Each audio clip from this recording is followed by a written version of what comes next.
நம்ம வாழ்க்கையில் சுற்றம், நமக்கு சொந்தங்கள் நமக்கு பக்கத்தில் இருக்கணும்னா குத்தம் பார்க்கக்கூடாதுன்னு சொல்லுவாங்க. எல்லாத்துலேயுமே நம்ம குத்தம் பார்த்தோம்னா பக்கத்தில் யாருமே இருக்க மாட்டாங்க. ஆனால் இந்த உலகம் என்ன பண்ணுதுன்னா குத்தம் பார்க்க வைக்கிற மாதிரி தான் நடக்குது. ஏன்னா உண்மை பேசுகிறவங்க ரொம்ப குறைஞ்சி போயிட்டாங்க. எல்லாரும் சந்தர்ப்பவாதிகளாக மாறிட்டாங்க. முதல்ல குடும்பத்தில் எல்லாரையும் கண்காணிங்க. குடும்பத்தில் யார் உங்களுக்கு உண்மையாக இருக்காங்க, யார் பொய்யா இருக்காங்க, யார் நமக்கு சப்போர்ட்டாக இருக்காங்க, ஆப்போசிட்டாக இருக்காங்க. சும்மா மனக்கணக்கு போடுங்க. இதெல்லாம் வெளிப்படுத்திக்க வேண்டாம். என்றைக்குமே வாயை விட்டு சில விஷயத்த சொல்லிட்டோம்னா அன்றைக்கே வாழ்க்கை முடிஞ்சு போச்சுன்னு அர்த்தம். திருப்பியெல்லாம் நம்ம வாழ்க்கையில் நிம்மதியெல்லாம் கிடைக்காது. என்றைக்கு வேணாலும் எதை வேணாலும் சொல்லி காட்டுவாங்க இந்த உலகத்தில் உள்ளவங்க. ஆனால் நம்ம உண்மையை தான் சொல்லியிருப்போம். நீ என்னை பற்றி இப்படி தானே நினச்ச அப்படி நம்ம சொல்லுவோம். அவன் நினச்சது உண்மை தான், அது உங்களுக்கு தெரிஞ்சு தான் சொல்கிறீங்க. என்கிட்ட இப்படி தானே நீ ஏமாத்தின அப்படி நம்ம சொல்லுவோம்.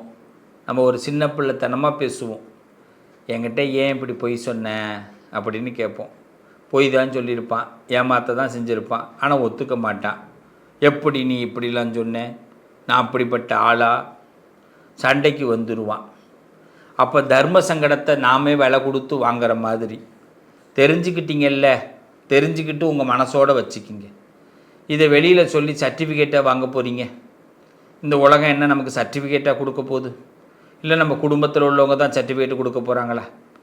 என்றைக்குமே நம்ம குடும்பத்தில் உள்ளவங்க தான் நம்மளை முதல்ல தூற்றுவார்கள்.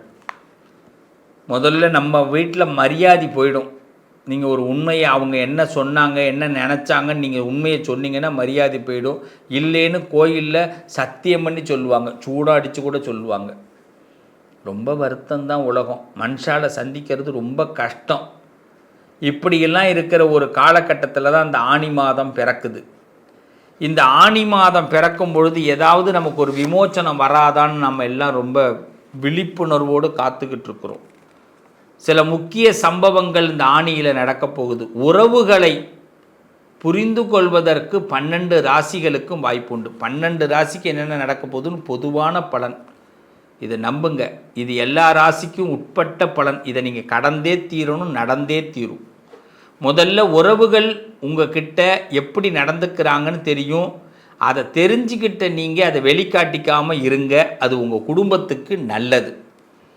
இந்த ஆனி மாத காலம், அதாவது இந்த உத்தராயண புண்ணிய காலம்னு சொல்லுவாங்க. இந்த உத்தராயண புண்ணிய காலத்தில் இந்த காலகட்டம் நமக்கு ஒரு மிகப்பெரிய நல்ல யோகத்தை கொடுக்க போகுது. இது இந்த உத்தராயண புண்ணிய காலத்தில் முடிவு. அடுத்து தட்சிணாயன புண்ணிய காலம் அடுத்த மாதம் ஆரம்பிக்க போகுது. இதனால் இந்த காலகட்டத்தில் தட்ப வெப்ப சூழ்நிலைகள் மாறுது.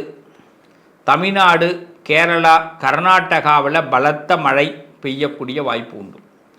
முக்கியமாக மும்பை போன்ற பகுதிகள், வெளிநாட்டில் துபாய் போன்ற இடங்கள், மலேசியா போன்ற இடங்களில் மழை சார்ந்த விஷயங்கள், வெள்ளம் சார்ந்த விஷயங்கள் ஏற்படும். அதனால் மழைக்கு வாய்ப்பு இருக்குது. நம்ம புரிஞ்சுக்கிட்டு அதுக்கு தகுந்த மாதிரி தயாராக இருங்க. இந்த மாதத்தை பொறுத்தவரை பார்த்திங்கன்னா சில பிளான் நம்ம போடுவோம். இந்த ட்ராவல் பண்ணக்கூடியவர்கள், ரோடு சார்ந்த ட்ராவல் பண்ணக்கூடியவங்க, காரு, பஸ்ஸு, வேனு, ட்ரெயின், அது மாதிரி வான்வழி பயணம் செய்யக்கூடியவர்கள், பயணம் மேற்கொள்ளக்கூடியவர்கள் கூடுதல் கவனத்தோடு இருக்கணும். ஏன்னா திடீர்னு பயணங்கள் கேன்சல் ஆகலாம், இல்லை பயணங்களில் நமக்கு ஒரு டஃப் வரலாம். ப்ரிப்பராக பிளான் போட்டு பயணம் பண்ணுங்கள். அந்த பயணம் டவுட்டாக இருந்து நமக்கு வருதுன்னா அதை திருப்பி பண்ணாதீங்க, விட்டுடுங்க. ஒரு நீங்கள் டிக்கெட்டு போடுறீங்க, கிடைக்கல, திருப்பி அதை மீறி ஏதாவது பண்ணி டிக்கெட்லாம் போட வேணாம். இந்த மாதத்தில் எல்லாருமே தெரிஞ்சுக்குங்க. சில வாய்ப்புகள் நமக்கு கிடைக்கலன்னா இந்த மாதத்தில் அந்த டைம் அந்த டேட்டை விட்டுட்டு அப்புறம் பிறகு நீங்கள் வெயிட் பண்ணி இன்னொரு தேதிக்கு முயற்சி பண்ணுங்கள். இதுவும் ஒரு விதத்தில் நல்லது. பயணங்கள் செய்யும்பொழுது பயங்கரமாக நம்ம பார்த்து தான் செய்யணும். திருஷ்டி சம்பந்தமான விஷயங்கள், எந்த பயணங்கள் பண்ணாலும் திருஷ்டிகள் ஏற்படும். அதனால் சுதர்சன மகாவிஷ்ணுவை வழிபாடு செஞ்சுட்டு நீங்கள் பயணங்களை மேற்கொள்ளுங்கள். சுதர்சனாய் வித்மகே மகாஜ்வாலாய தீமகி தன்னோ சக்கர பிரஜோதிகா. இந்த மந்திரத்தை சொல்லிட்டு செய்யுங்க, நல்லது நடக்கும். இந்த காலகட்டத்தை பொறுத்தவரை பார்த்திங்கன்னா அரசாங்கத்திற்கு ஒரு நல்ல நேரம், கவர்மெண்ட்டு சம்பந்தமான நல்ல விஷயங்கள், கவர்மெண்ட்டுக்கு நல்ல யோகம், எதிர்பார்க்குற நல்ல செய்திகள் கவர்மெண்ட்டுக்கு ஏற்படும், நல்ல வருமானங்கள் கூடேறும். இந்த காலகட்டத்தை பொறுத்த வரைக்கும் மழை சம்பந்தமான விஷயங்கள் அதிகரிக்கிறதுக்கு வாய்ப்பு உண்டு. தமிழ்நாட்டில் முக்கியமாக பார்த்திங்கன்னா தென் தமிழகம் கொஞ்சம் இந்த காலகட்டத்தில் மழை சம்பந்தமான விஷயங்கள் ஆனி மாதத்தில் ஏற்பட வாய்ப்பு உண்டு. அதாவது ஜூன் ஜூலை இந்த 2 மாதத்தை எடுத்துக்கணும். ஜூன் மாதம் 15லேருந்து ஜூலை 15 வரைக்கும் கணக்கு வச்சுக்கிங்க இந்த காலகட்டத்தில் தென் தமிழகம். அதே மாதிரி பார்த்திங்கன்னா ஒரு குறிப்பிட்ட ஒரு சந்தோஷமான செய்தி என்னென்னா, நமக்கு பொருளாதார ரீதியாக இந்த ஷேர் மார்க்கெட் சம்மந்தப்பட்ட விஷயங்கள்லாம் உங்களுக்கு சக்ஸஸ் ஆகும். தங்கத்தில் கொஞ்சம் முதலீடு பண்ணுவதை தவிர்த்துங்க. தங்கத்தோடைய விலை கொஞ்சம் குறையறதுக்கு வாய்ப்பு ஏற்படும். எதிர்பாராத கொஞ்சம் திடீர் சரிவுகள் தங்கத்தில் ஏற்படும். ஆமாம், அதை ஆசைப்பட்டு நிறைய முதலீடுகள் எதுவும் அதில் போட்டுறாதீங்க, பார்த்துக்குங்க. இந்த காலகட்டத்தை பொறுத்த வரைக்கும் பார்த்திங்கன்னா முக்கியமாக சனிக்கிழமையில் நமக்கு ஏதாவது வான்வெளியில் ரூபமாக இயற்கை சம்பந்தமாக நமக்கு கொஞ்சம் சீற்றங்கள் ஏற்பட வாய்ப்பு இருக்கிறதுனால ஒவ்வொரு சனிக்கிழமை ஞாயிற்றுக்கிழமை நம்ம வான்வழியை பொறுத்து, அதாவது இயற்கை பஞ்சபூதங்களை பொறுத்து முடிவெடுங்க. அது ஆனி மாதத்தில் உங்கள் எல்லாருக்கும் நல்லதை கொடுக்கும்.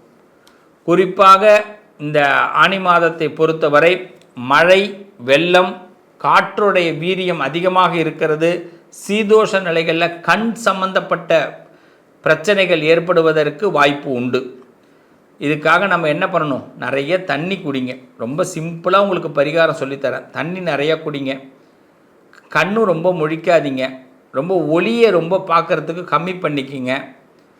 பயணங்கள் மேற்கொள்ளும்போது தடைப்பட்டால் அந்த பயணத்தை மீண்டும் செய்ய வேண்டாம். இதை நான் 2வது தடவை உங்களுக்கு இந்த இடத்துல பதிவு பண்ணுறேன்.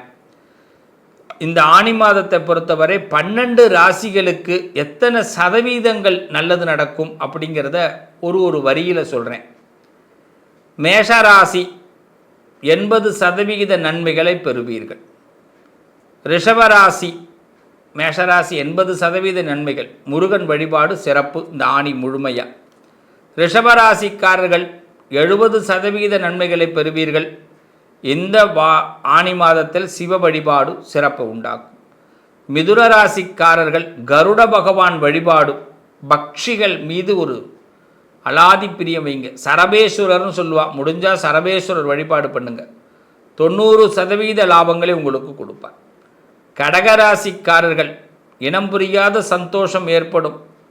100% வெற்றி கிடைக்கும். துர்க்கையை வழிபாடு பண்ணுங்க. சிம்மராசிக்காரர்கள் சில சத்துருக்கள்லாம் நமக்கு நண்பர்களாகிடுவாங்க. 90% லாபங்கள் இந்த மாதத்தில் நடக்கும். சமயபுரம் மாரியம்மன் துணை இருப்பால். சிவனை வழிபாடு பண்ணுங்க. கன்னிராசிக்காரர்கள் 75% நன்மைகள் ஏற்படும். சேட்டை பிடிச்சவங்களெல்லாம் கண்ணுக்கு காட்டு கொடுத்துருவார் ஆண்டவன். அதனால் ஃப்ரீடமாக நம்மளை கொஞ்சம் தொல்லையெல்லாம் விட்டுட்டு வெளியில் வந்துடுவீங்க. கொஞ்சம் தனித்து செயல்பட வேண்டிய கட்டாயம் ஏற்படும். நல்லது நடக்கும். சிவன் கடாட்சம் உங்களுக்கு ஏற்படும். துளாராசிக்காரர்கள் பிள்ளையார் உங்களுக்கு அனுகிரகம் பண்ணுவார். கூடுதலாக காலபைரவர் வழிபாடு உங்களுக்கு ரொம்ப சிறப்பை உண்டாக்கும். துல்லியமாக சில பேரை பற்றி நீங்கள் நினச்ச விஷயம் சக்ஸஸ் ஆகிடும். கரெக்டாக இருக்கும். துளாராசி ஆமாம் 90% யோசிங்க, நல்லதே நடந்துடும். விருச்சக ராசிக்காரர்களுக்கு 100% நன்மை கிடைக்கும். இந்த மாதத்தில் புதிய பொருளாதார விஷயங்கள்லாம் வெற்றி பெறும். கல்வி சம்பந்தமான யோகங்கள்லாம் ஏற்படும். பணம் பெறட்டுறதுக்கெல்லாம் நல்ல சாத்தியமான நேரம். தனுசு ராசிக்காரர்கள் கவலைகள் தீரும். புது குழப்பங்கள் விலகும். மனத்தெளிவு ஏற்படும். 85% நல்லது. விநாயகர் வழிபாடு நல்லது. மகர ராசி குருவாயூரப்பனை வழிபாடு பண்ணுங்க. பெருமாளை பிடிச்சிக்குங்க. 90% நன்மைகள் ஏற்படும். குடும்பத்தில் இருந்த பகை விலகும். கும்பராசிக்காரர்கள் ஏற்றத்தாழ்வுகளை சந்தித்த நீங்கள் ஏற்றத்தை பெறக்கூடிய மாதம். 100% வெற்றி கிடைக்கும். இதுதான் வாழ்க்கைன்னு நல்லா புரிஞ்சுப்பீங்க. புரிந்து வாழக்கூடிய காலம். மீனராசிக்காரர்கள் 100% நன்மைகள். நல்ல மனுஷங்களோட தொடர்பு கிடைக்கும். இந்த காலகட்டத்தில் கும்பம் மீனம் 2 பேருமே சேர்ந்து நீங்கள் வழிபட வேண்டிய தெய்வம் விநாயக பெருமான். நண்பர்களே, இந்த ஆனி மாதம் நம்ம இயற்கையோடு நாம் சரியாக பயணித்தால் நல்லது நடக்கும். வாகனங்களில் செல்லும் பொழுது கருட மந்திரத்தை, சுதர்சன மந்திரத்தை பிரயோகம் பண்ணிட்டு கிளம்புங்க, நல்லது நடக்கும். மனசை ரொம்ப கூலாக வச்சுக்குங்க, என்றைக்குமே சந்தோஷமாக இருப்போம், அமோகமாக இருப்பீங்க. உங்கள் அதிர்ஷ்டத்திற்கான தீர்வு கல்வி, பதவி, யோகம், தொழில் வளர்ச்சி பெருக, ஜாதகம், வாஸ்து, திருமண பொருத்தம் பார்க்கவும், பிரசன்னம் கேட்கவும். Positive lion doctor Sivasri Manikanda Sivam. தொடர்பு கொள்ள வேண்டிய வாட்ஸ்அப் எண் 7904137178.